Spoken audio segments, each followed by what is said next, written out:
Okay, cool. No, we have a company called Viral Access, and it's a leading social communication company. And yeah, our focus is on micro and KOCs, so micro influencers and key opinion consumers. So that's obviously it's a numbers game. So we work with a lot of different influencers per month compared to maybe the celebrity or the normal KOL approach. So that is sort of what we do, helping companies, global as well as scale ups, to help them with their digitalization and their adaptation into the Chinese social commerce system and the Chinese ecosystem. So what I find super interesting about you is that you have the perspective of both worlds, right? I mean, you're coming from Europe, you're based in China for a very long time. Most of your business is actually happening in China. And also you experienced the crisis between the worlds, kind of. So how has the last 2 months, let's say, changed live streaming?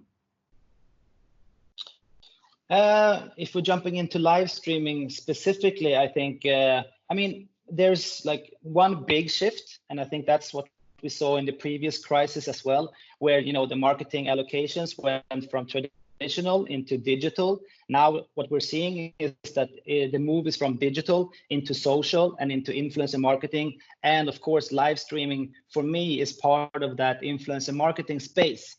So definitely we have seen Taobao being one big player in terms of live streaming e-commerce. I think they doubled. They have seen double amount of people doing or using live streaming as a way to sort of make money, and brands to engage, and D2C, direct to consumer approach. So definitely it's been further catalyzed by this pandemic. Cool. And what do you think?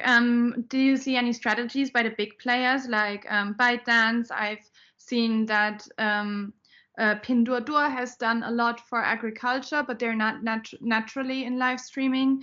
And then obviously WeChat is offering a live streaming feature soon, or they are already starting live streaming. Have you seen them changing their strategies? I think definitely live streaming will become a vital part of the social commerce ecosystem. And I think like we have seen for all social media platforms now in China, now has a commerce part connected to it.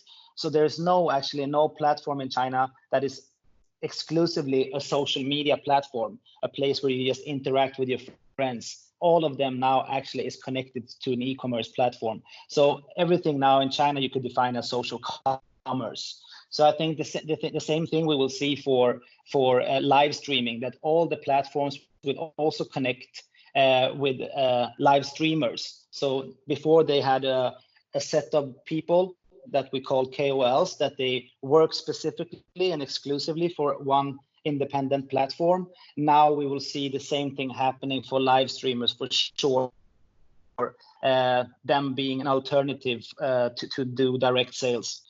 And of course, the cool thing for me, knowing been in this industry for a long time, I know the luxury industry have been very reluctant to use social media, use digital e-commerce as a whole. We're seeing, like we saw Louis Vuitton just a couple of weeks ago doing their first live streaming session with 2 KOLs. So for me, that's a pretty big indication. When the luxury industry is moving into this space, that means a lot, because they are normally the most cautious and the conservative ones.